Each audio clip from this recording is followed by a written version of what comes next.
पढ़ लिया।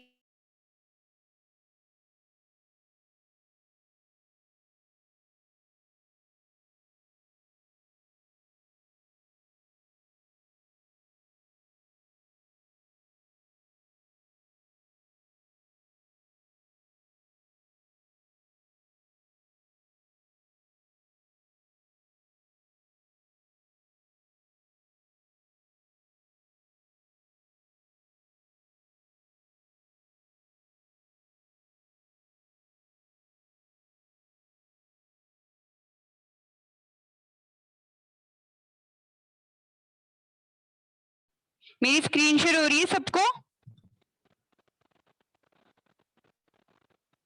Am I audible to you students? Yes, ma'am. Okay. Ma'am screen share हो रही है. Okay, okay.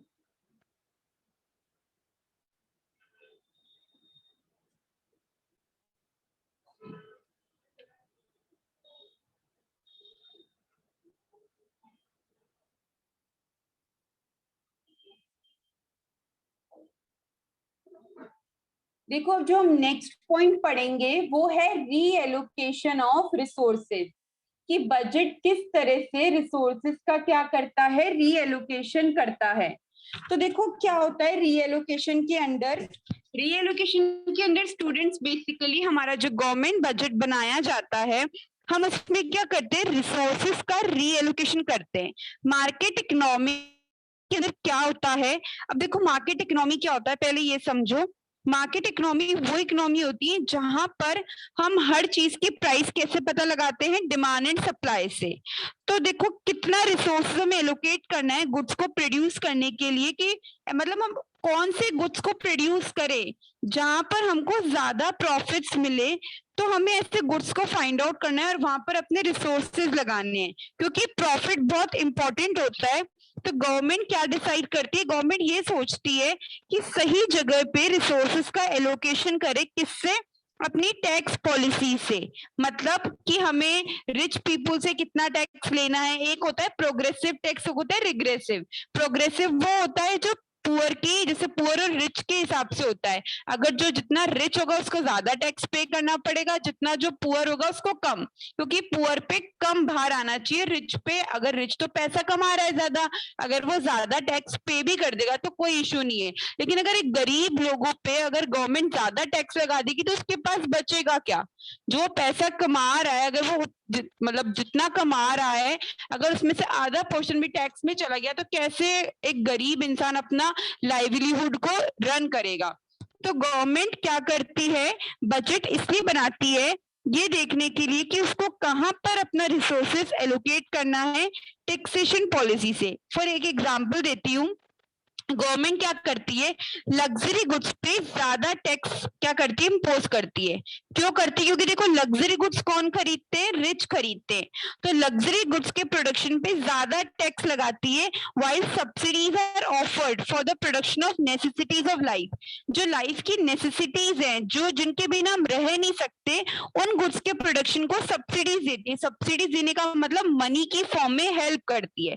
तो ये भी एक ऑब्जेक्टिव होता है गवर्नमेंट का, रिसोर्सेज को रीएलोकेट करना, कैसे, टैक्सेशन पॉलिसी से। लग्जरी गुड्स के प्रोडक्शन पे ज्यादा टैक्स लगा देंगे, ज्यादा टैक्स लगाएंगे तो गवर्नमेंट के पास एक तरह से पैसा ज्यादा आएगा, और नेसेसिटीज को सब्सिडीज देना, जिससे रिसोर्सेज का करेक्ट क्या होगा, एलोकेशन होगा। ये पॉइंट तुम दोनों को क्लियर है ऑब्जेक्टिव के अंदर? Yes, ma'am. Any doubt to anybody? कोई डाउट तो नहीं है? ठीक है, नेक्स्ट पॉइंट हम देखते हैं, आप अपना आता है redistribution of income and wealth. अब देखो जो अनदर ऑब्जेक्टिव है आपका बजट के अंदर, अनदर ऑब्जेक्टिव क्या बोलता है कि बजट क्या करता है, redistribution of income and wealth करता है। कैसे करता है रीडिस्ट्रीब्यूशन ऑफ इनकम? इनकम तो होती है जो हम पैसा कमा रहे, वेल्थ मतलब एक तरह से हम बोलते हैं धन, जैसे इंडिया की वेल्थ कितनी है वो सब। देखो the distribution of income and wealth in is highly squid. देखो हाईली स्क्वीड का मतलब होता है इंडिया के अंदर इनकम और वेल्थ अनइक्वल है। अनइक्वल होने का मतलब कि गरीब तो और गरीब है और अमीर और ज्यादा अमीर होता जाता है, ऐसा हमारे इंडिया के अंदर बोला जाता है। और सब कंट्रीज इंडिया के बारे में यही सोचती है कि यहाँ पर गरीब इंसान और गरीब होता जा रहा है और अमीर इंसान और अमीर होता जा रहा है, तो इसे बोलते हैं unequal distribution of income and wealth. तो देखो इससे क्या होता है, प्रॉब्लम अराइज होती है। तो गवर्नमेंट क्या करती है, बजट इसलिए बनाती है ताकि क्या कर सके, ताकि इक्वल डिस्ट्रीब्यूशन हो सके इनकम एंड वेल्थ, ताकि इक्वल डिस्ट्रीब्यूशन हो सके इनकम एंड वेल्थ का। और वो गवर्नमेंट कैसे सॉल्व करती है, अपनी रेवेन्यू और एक्सपेंडिचर पॉलिसी से। अब मैं बताती हूँ किसके थ्रू करती है। देखो रेवेन्यू साइड में गवर्नमेंट क्या करती है, टैक्स एग्जेम्पशन देती है पुअर सेक्शन को। टैक्स एग्जेम्पशन का क्या मतलब होता है, टैक्स एग्जेम्पशन का मतलब होता है टैक्स में छूट देना, मतलब पुअर सेक्शन को कम टैक्स देना पड़ेगा, इससे क्या होगा, उनके पास पैसा बचा रहेगा। और खर्चे वाली साइड में गवर्नमेंट क्या करती है, फ्री एजुकेशन और हेल्थ केयर देती है, किसको, जो बिलो पॉवर्टी लाइन के अंदर आते हैं। साथ ही साथ सब्सिडाइज करती है फूड ग्रेन्स। आपने देखा होगा जो बहुत ही ज्यादा गरीब होते हैं, गवर्नमेंट उनको फ्री में अनाज, फ्री में गेहूं देती है। क्यों देती है, गवर्नमेंट के एक बजट का पार्ट होता है, एक बजट का ऑब्जेक्टिव होता है। ये पॉइंट क्लियर है आपको, अब तक 4th गवर्नमेंट बजट के बताए हैं। Have you clear all the points? तो अब हमें आगे परस्यू करें अपने जो भी रिमेनिंग ऑब्जेक्टिव्स हैं। yes, नवनीत आपको क्लियर है? Yes ma'am. ओके, अब आ जाओ नेक्स्ट जो आपका ऑब्जेक्टिव है, third objective is the economic stability. Economic stability का क्या मतलब होता है, इकोनॉमिक स्टेबिलिटी मतलब हमारी इकोनॉमी स्टेबल होनी चाहिए इनकम वाइज, ठीक है, डेवलपिंग स्टेज में होनी चाहिए। इकोनॉमिक स्टेबिलिटी बहुत इंपॉर्टेंट फोकस होता है हमारी इकोनॉमी का। तो गवर्नमेंट क्या करती है, इन्फ्लेशनरी और डिफ्लेशनरी गैप्स को क्या करती है, करेक्ट करती है। आप लोगों को पता होता है कि इकोनॉमी स्टेबल कब होती है, जब हमारी इकोनॉमी में ना तो महंगाई हो ना मंदी हो। महंगाई को हम इंग्लिश में बोलते हैं इन्फ्लेशन और मंदी को बोलते हैं डिफ्लेशन। डिफ्लेशन मींस जब प्राइसेस बहुत ही कम हो जाती हैं और इन्फ्लेशन मींस जब प्राइसेस बहुत ही ज्यादा हो जाती है। तो देखो इकोनॉमिक स्टेबिलिटी में गवर्नमेंट ट्राई करती है कि दोनों ही सिचुएशन ना हो, एक न्यूट्रल सिचुएशन रहे। तो इसके लिए गवर्नमेंट इस गैप को क्या करती है, करेक्ट करती है। कैसे, गवर्नमेंट एक्सपेंडिचर कम करके और गवर्नमेंट के रेवेन्यू को बढ़ा करके। देखो डिफ्लेशनरी जो गैप होता है वो कैसे करेक्ट होता है, जब गवर्नमेंट खर्चा बढ़ाती है। खर्चा कैसे, जैसे गवर्नमेंट ने रोड रेलवे पे खर्चा किया, तो अगर रोड रेलवे पे खर्चा करेगी तो गवर्नमेंट किसको हायर करेगी, रोड बनाने के लिए, रेलवे बनाने के लिए, लेबर्स को। इससे एम्प्लॉयमेंट मिलेगा, लोगों के पास पैसा आएगा, वो लोग डिमांड करेंगे और जो प्राइसेस कम हो रही थी वो न्यूट्रल सिचुएशन पे पहुंच जाएंगी। ऐसे ही गवर्नमेंट क्या करती है, इसके अंदर रेवेन्यू को डिक्रीज करती है। रेवेन्यू डिक्रीज करने का मतलब होता है अपने खुद के रेवेन्यू को डिक्रीज करती है। तो जो टैक्स रेट्स होती है वो कम कर देती है गवर्नमेंट। टैक्स रेट कम करेगी तो लोगों के पास पैसा बचा रहेगा, लोग डिमांड करेंगे, तो जो मंदी की सिचुएशन है वो क्या हो जाएगी, हट जाएगी और सिचुएशन न्यूट्रल पे आ जाएगी। इसको बोलते हैं इकोनॉमी के अंदर इकोनॉमिक स्टेबिलिटी लाना। इकोनॉमिक स्टेबिलिटी मींस ना जहाँ इन्फ्लेशन हो, ना कोई इन्फ्लेशनरी कंडीशन हो, ना कोई डिफ्लेशनरी कंडीशन हो। क्लियर है topic? Yes ma'am. yes, ma'am. ठीक है। Next is the management of public enterprises. अब आपको पता है पब्लिक एंटरप्राइजेस क्या होती हैं? पब्लिक एंटरप्राइजेस वो एंटरप्राइजेस होती हैं जो गवर्नमेंट के कंट्रोल के अंदर आती हैं। तो देखो इनको मैनेज करना, क्योंकि देखो हमारे दिमाग में एक मिथ बना होता है सबके कि गवर्नमेंट जो एंटरप्राइजेस होती हैं वहां पर काम अच्छे से नहीं होता है, एंड क्या कहते हैं प्राइवेट में अच्छा स्टैंडर्ड है, लिविंग स्टैंडर्ड होता है, ये सब हम सोचते हैं। तो गवर्नमेंट को पब्लिक एंटरप्राइजेस को मैनेज करना पड़ता है, सुपरवाइज करना पड़ता है, कंट्रोल करना पड़ता है, ये देखना पड़ता है कि कहीं ब्लैक मार्केटिंग तो नहीं हो रही है। तो ये सब भी गवर्नमेंट बजट का ऑब्जेक्टिव होता है। क्लियर है मैनेजमेंट ऑफ क्या कहते हैं public enterprises? Yes ma'am. Okay, next objective is economic growth लेके आना। देखो ग्रोथ और डेवलपमेंट में क्या डिफरेंस होता है। ग्रोथ हम देखते हैं हमेशा मनी की टर्म में, डेवलपमेंट में हम ओवरऑल डेवलपमेंट देखते हैं money plus non money terms. तो गवर्नमेंट बजट का मेन एम होता है इकोनॉमिक ग्रोथ लेके आना। हमारी इकोनॉमी में क्या हो, नेशनल इनकम हमेशा क्या होनी चाहिए, बढ़ती रहनी चाहिए। इसलिए भी क्या होता है, गवर्नमेंट बजट का ऑब्जेक्टिव होता है इकोनॉमिक ग्रोथ को ऑलवेज इंक्रीज करना। और इकोनॉमिक ग्रोथ गवर्नमेंट बजट कैसे, मतलब गवर्नमेंट का बजट कैसे इंक्रीज हो सकता है।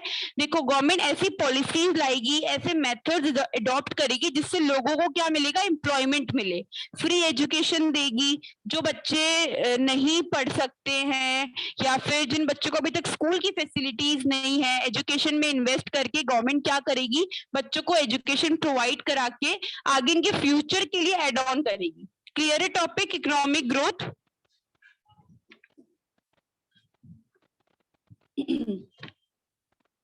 टॉपिक क्लियर है स्टूडेंट्स। मैम एक बार आप फिर रिपीट करेंगी। देखो इकोनॉमिक ग्रोथ के अंदर क्या होता है, इकोनॉमिक ग्रोथ के अंदर बेसिकली हम देखते हैं कि हमारी इकोनॉमी की ग्रोथ कितनी है। तो गवर्नमेंट बजट का एम होता है हमेशा इकोनॉमिक ग्रोथ, हमारी इंडिया की इकोनॉमी की ग्रोथ को बढ़ाते रहना। अब ग्रोथ बढ़ने का मतलब है कि नेशनल इनकम, लोग ज्यादा पैसा कमाए, इंडिया के अंदर कोई भी अनएम्प्लॉयड ना रहे। तो गवर्नमेंट ऐसी पॉलिसीज, ऐसे प्रोग्राम्स लेकर आती है जिससे ऑलवेज क्या हो, लोगों को रोजगार मिले, लोगों की एम्प्लॉयमेंट अपॉर्चुनिटीज बढ़े हमारे इंडिया में।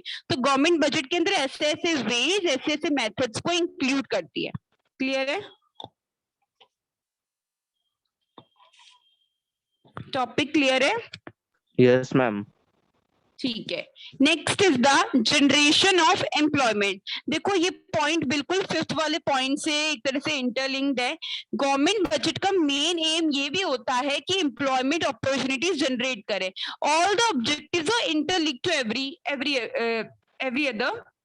सो देखो जनरेशन ऑफ एम्प्लॉयमेंट मींस होता है गवर्नमेंट बजट क्या करती है, ऐसे मेथड्स को इंक्लूड करती है जिससे एम्प्लॉयमेंट अपॉर्चुनिटीज जनरेट हो। देखो एम्प्लॉयमेंट बढ़ेगा तो अपने आप ऑटोमेटिकली नेशनल इनकम बढ़ेगी, क्योंकि जितने ज्यादा लोग एम्प्लॉयड होंगे वो लोग कमाने लग जाएंगे तो नेशनल इनकम के अंदर काउंट होगा।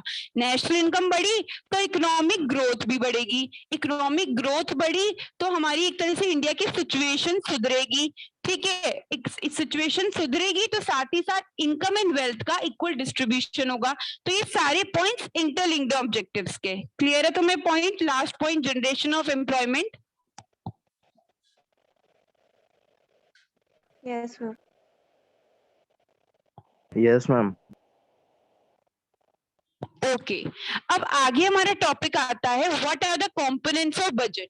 सो स्टूडेंट्स बजट के दो कंपोनेंट्स होते हैं, first is the revenue budget, second is the capital budget. अब रेवेन्यू बजट क्या होता है, देखो रेवेन्यू बजट के अंदर हम क्या देखो एक तो रेवेन्यू का मीन्स क्या होता है, रेवेन्यू मीन्स जो हम पैसा इनकम अर्न करते हैं। सो रेवेन्यू बजट क्या है, रेवेन्यू बजट बेसिकली हमें बताता है किसके बारे में, गवर्नमेंट की रेवेन्यू रिसिप्ट्स और गवर्नमेंट के रेवेन्यू एक्सपेंडिचर। जितने भी गवर्नमेंट रेवेन्यू रिसिप्ट्स कमाती है पब्लिक से और जितना भी गवर्नमेंट रेवेन्यू एक्सपेंडिचर पब्लिक पे खर्चा करती है। अच्छा एक सवाल है मेरा आप लोगों से, गवर्नमेंट को इनकम किस फॉर्म में हो सकती है, any idea both of you?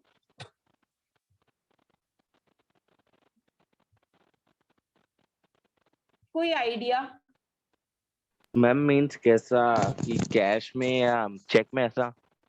ना मेरा क्वेश्चन ये है कि गवर्नमेंट को किस वे से इनकम आती है।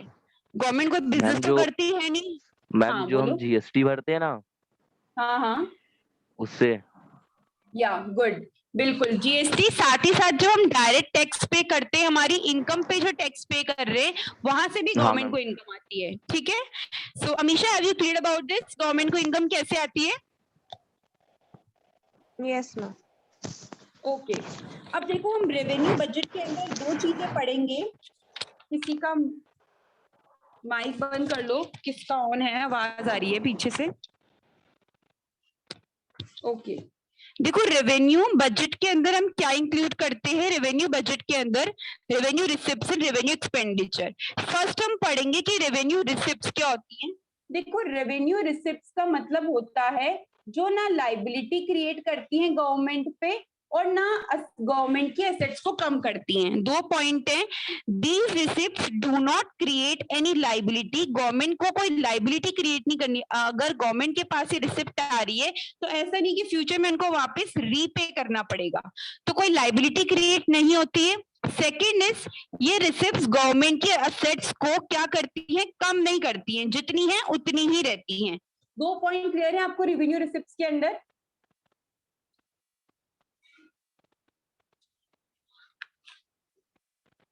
पॉइंट्स क्लियर है? 2 पॉइंट? Yes ma'am. ठीक है। Next is the okay, next is the, अब रेवेन्यू रिसिप्ट्स के अंदर हम क्या क्या लेते हैं? First is the tax receipts, second is the non tax receipts. पहली आती है टैक्स रिसिप्ट, सेकंड आती है नॉन टैक्स। अब देखो टैक्स में भी क्या होती है, गवर्नमेंट के पास डिफरेंट फॉर्म्स के टैक्स आते हैं। तो एक होता है डायरेक्ट टैक्स, एक होता है इनडायरेक्ट टैक्स। डायरेक्ट टैक्स तो वो होता है जो हम हमारी इनकम पे करते हैं। प्लीज किसका भी माइक ऑन है उसे ऑफ कर लो, thank you.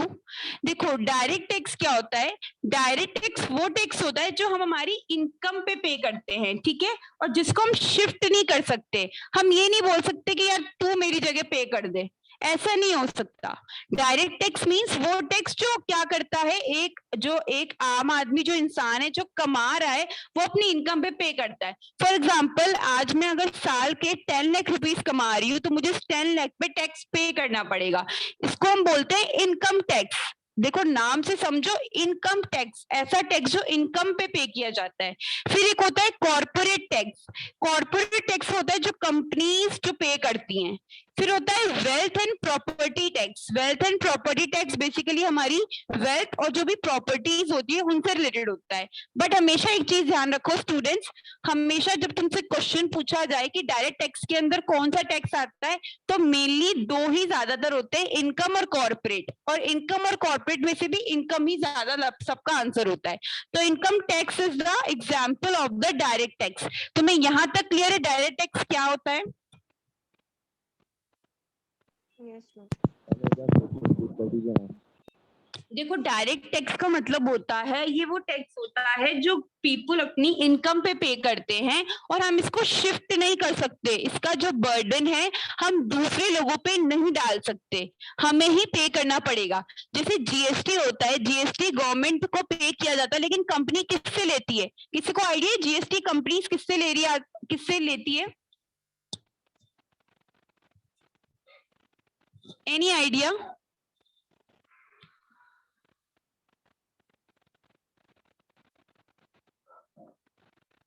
Yes or no में reply दो स्टूडेंट्स। देखो जीएसटी के अंदर क्या होता है, जीएसटी बेसिकली जो गवर्नमेंट है वो हमसे लेती है। आप लोग रेस्टोरेंट में खाना खाने जाते हो, होटल में खाना खाने जाते हो, जो बिल आता है इसमें आप देखते हो कि जीएसटी भी इंक्लूडेड होता है। तो वो गवर्नमेंट क्या कर रही है, सॉरी गवर्नमेंट नहीं, कंपनी किससे ले रही है? हमसे ले रही है। मतलब कंपनी अपने टैक्स का बर्डन शिफ्ट कर रही है। तो वो तो हो गया इनडायरेक्ट टैक्स। डायरेक्ट टैक्स में हम बर्डन शिफ्ट नहीं कर सकते और इसके एग्जांपल हैं income tax, corporate tax and wealth and property tax. Clear है नवनीत? अब क्लियर है तुमको ये टॉपिक, डायरेक्ट टैक्स के example and what is the meaning? Okay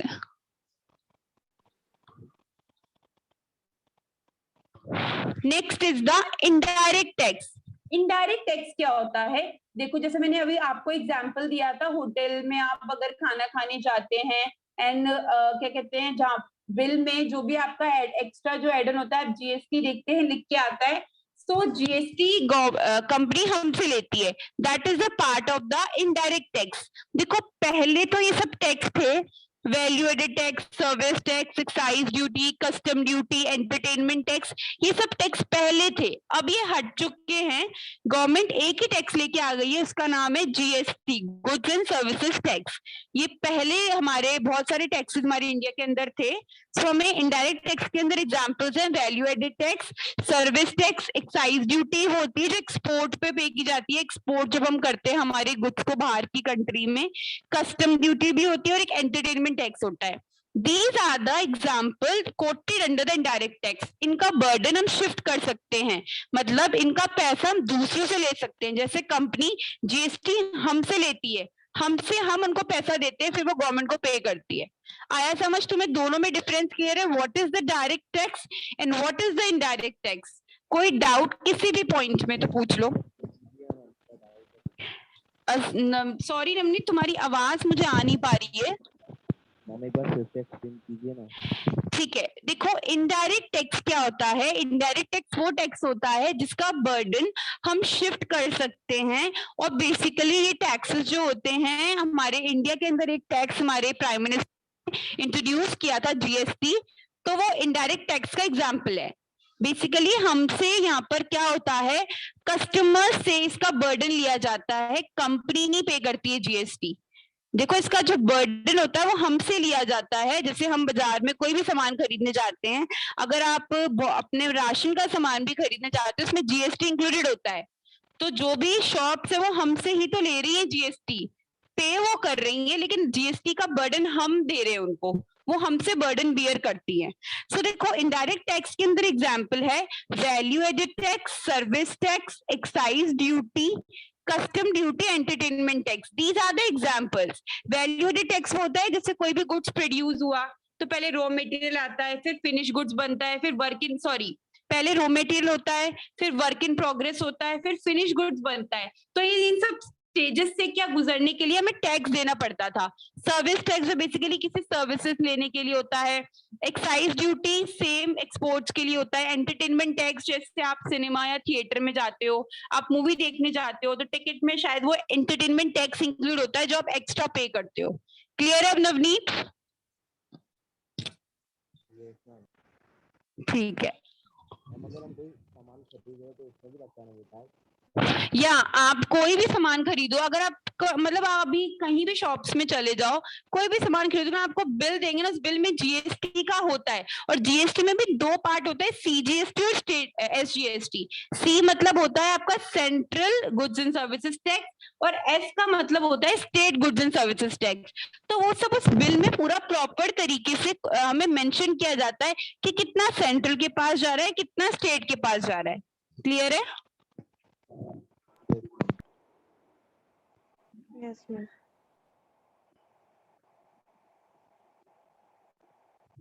अब देखो इसके अंदर हमें क्या करना है। हमने टैक्स रिसिप्ट्स का तो पढ़ लिया, रेवेन्यू रिसिप्ट्स के अंदर पहला पार्ट आपका कंप्लीट हो गया है, tax receipts. Next is the non tax receipts. अब कुछ ऐसी रिसिप्ट्स, कुछ ऐसी इनकम भी होती है गवर्नमेंट को जो नॉन टैक्स के फॉर्म में आती है। कौन कौन सी हैं? First is the commercial revenue, second is the interest, third is the dividend, fourth is the dividend and profit, fourth is the external grants जो होती हैं गवर्नमेंट को आती हैं, administrative revenues, fees, licence fees, fines, penalties, cash grants.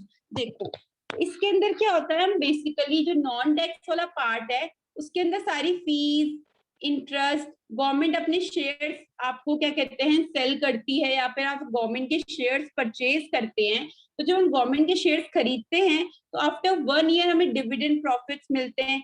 Administration से जो भी revenues income हो रही है वो सब, फीस कोई भी गवर्नमेंट अगर लेती है हमसे, लाइसेंस फीस हो गया, कभी कभी हमें पेनल्टीज पे करनी पड़ती है, फाइन्स भी पे करने पड़ते हैं। जैसे आप देखते हैं आपका चालान कटता है जब आप कोई भी रूल्स ब्रेक करते हैं ट्रैफिक के, तो वो इसका पार्ट होता है। कैश इन ग्रांट्स, अगर आपको फॉरेन कंट्री से और इंटरनेशनल से कोई भी ग्रांट्स मिलती है, जैसे अभी नरेंद्र मोदी आपको पता है चाइना भी जाते हैं, जापान भी विजिट करते हैं, बहुत सारी कंट्रीज में वो लोग विजिट करते हैं, अमेरिका भी विजिट करते हैं, तो कुछ ग्रांट्स देते हैं, अदर कंट्रीज इंडिया को ग्रांट्स देते हैं। तो वो सब गवर्नमेंट की रिसिप्ट्स का पार्ट होता है। गवर्नमेंट की रिसिप्ट्स के अंदर कौन सी रिसिप्ट्स आती है? Revenue receipts. रेवेन्यू रिसिप्ट्स इसलिए कहा गया है क्योंकि ना तो कोई लाइबिलिटी क्रिएट हो रही है इस रिसिप्ट से, ना असेट्स कम हो रही है। और किसके अंदर आती है? ग्रांट्स हमारी आती हैं नॉन टैक्स रेवेन्यू। क्लियर ये टॉपिक? आप लोगों को किसी भी पॉइंट में ए से लेकर आई तक किसी नॉन टैक्स के पॉइंट में डाउट?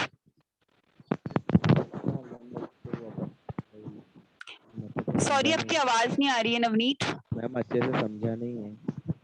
देखो मैं हाँ हाँ मैं रिपीट कर देती हूँ। देखो ये जो नॉन टैक्स रिसिप्ट्स हैं वो गवर्नमेंट की रेवेन्यू रिसिप्ट्स का पार्ट होता है। अब देखो नॉन टैक्स रिसिप्ट्स क्या होती है।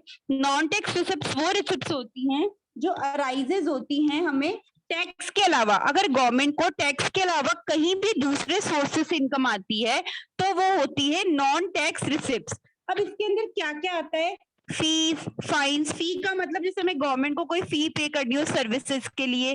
फाइन्स वो होती है जैसे हमने कोई भी लॉ ब्रेक किया, जैसे हम ट्रैफिक के रूल्स ब्रेक करते हैं तो हमें चालान कटता है। आजकल तो मास्क नहीं लगाते उसके लिए भी लोग चालान काट देते हैं।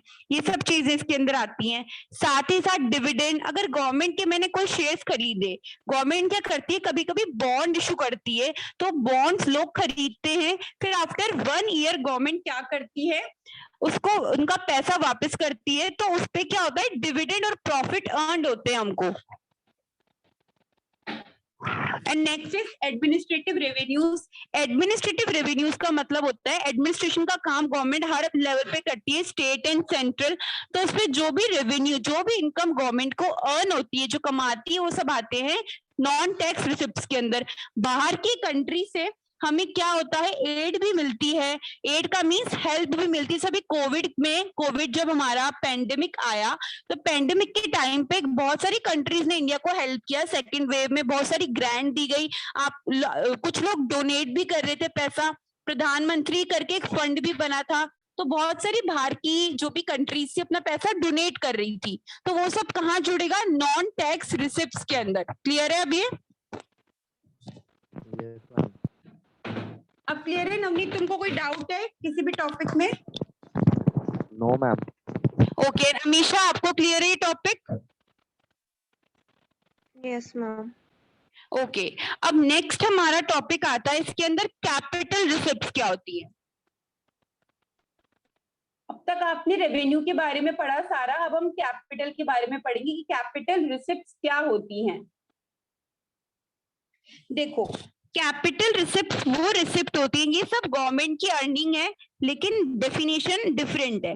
देखो कैपिटल रिसिप्ट्स वो रिसिप्ट्स होती है गवर्नमेंट की जो क्या करती है, बेसिकली गवर्नमेंट के लिए लाइबिलिटी क्रिएट करती है। लाइबिलिटी का मतलब फ्यूचर में जाके गवर्नमेंट के लिए एक रिस्पॉन्सिबिलिटी आ जाएगी कि उनको पे करना पड़ेगा, ऐसे रिसिप्ट्स का।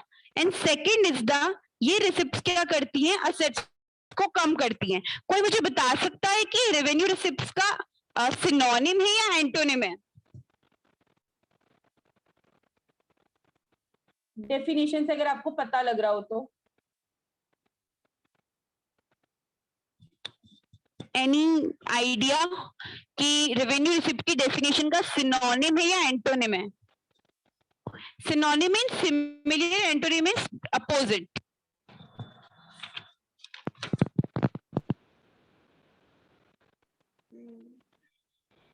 पता नहीं। देखो ये रेवेन्यू रिसिप्ट्स का उल्टा है। उल्टा कैसे? देखो मैंने आपको जब डेफिनेशन बताई थी रेवेन्यू रिसिप्ट की, वो क्या थी?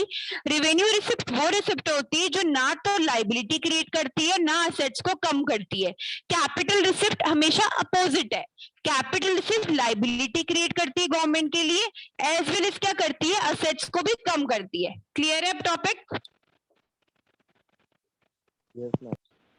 अब देखो एग्जाम्पल्स, इसके अंदर कौन कौन से एग्जाम्पल्स आते हैं। सबसे पहले कैपिटल रिसिप्ट्स के अंदर हमारी आती है, गवर्नमेंट ने कोई भी उधार लिया है, गवर्नमेंट ने अगर सेंट्रल बैंक से, आरबीआई से कोई भी बोरोविंग्स की तो वो सब किसके अंदर आएगी? अभी के लिए तो गवर्नमेंट के पास पैसा आ गया इसलिए रिसिप्ट माना गया है, लेकिन बाद में जाके गवर्नमेंट को उसको रीपे करना पड़ेगा, इसलिए इस रिसिप्ट को ये बोला गया है कि लाइबिलिटी क्रिएट करती है। B is the recovery of loans. अगर गवर्नमेंट ने लोन्स दिए होंगे तो उसकी क्या होगी, एक तरह से रिकवरी होना, ठीक है। And C is the other receipts. Other receipts के अंदर आती है गवर्नमेंट की डिसइन्वेस्टमेंट। डिसइन्वेस्टमेंट का मतलब होता है गवर्नमेंट अपने क्या करती है, शेयर्स को बेचना। गवर्नमेंट अपने शेयर्स प्राइवेट सेक्टर या प्राइवेट अंडरटेकिंग्स को क्या कर देती है, सेल कर देती है, तो उसको हम बोलते हैं डिसइन्वेस्टमेंट। तो मैं इन एग्जांपल्स के अंदर किसी भी टॉपिक में कोई डाउट? क्लियर है? रिकवरी ऑफ लोन का मतलब क्या होता है, बोरोविंग्स और अदर रिसिप्ट्स गवर्नमेंट की, ये सब चीज क्लियर है। डिसइन्वेस्टमेंट टॉपिक, कोई डाउट किसी भी टर्म में? मैम एक बार सी वाला वो फिर से रिपीट कर दीजिए ना कौन सा? मैम। Other receipt. देखो अदर रिसिप्ट्स के अंदर क्या आता है, गवर्नमेंट की डिसइन्वेस्टमेंट। देखो गवर्नमेंट क्या करती है, government of India basically disinvestment करती है अपनी शेयर्स का। कैसे? वो अपने शेयर्स को बेच देती है प्राइवेट सेक्टर्स को, प्राइवेट अंडरटेकिंग को। तो ये गवर्नमेंट की कैपिटल रिसिप्ट क्यों हुई है? क्योंकि गवर्नमेंट की एसेट्स को कम कर रही है। जब तक गवर्नमेंट के पास शेयर्स थे वो उसकी एसेट्स थी, क्योंकि शेयर्स हमारी पूंजी होती है एक तरह से। अगर आज मैंने शेयर्स खरीदे तो वो मेरी एसेट्स होती है। समझ आया कि अगर जैसे मान लो मैंने नवनीत से कोई शेयर्स खरीदे, 10 शेयर खरीदे, तो मेरे लिए वो असेट्स है। जब मैं इसको बेच दूंगी ना तो मेरी जो असेट्स है वो कम हो जाएगी। तो डिसइन्वेस्टमेंट के अंदर गवर्नमेंट अपने शेयर्स प्राइवेट अंडरटेकिंग को बेच देती है, तो उससे उसकी असेट्स कम हो जाती है। इसलिए इसको हम कैपिटल रिसिप्ट्स में इंक्लूड करते हैं। क्लियर है अब टॉपिक? Yes ma'am. ठीक है, तो आज के लेक्चर को हम यही ओवर करते हैं। ठीक है, कोई डाउट किसी भी टर्म में जो आज हमने पढ़ा, types of budget and tax and non tax receipts के बारे में, and capital receipts? Okay, Amisha आपको कोई डाउट किसी टॉपिक No, में? ma'am. Okay, thank you so much students for listening me. Students एक बात बताओ, आज भी आपको कोई नोटिफिकेशन नहीं आया एंड क्या कहते हैं कोई लिंक नहीं आया? हेलो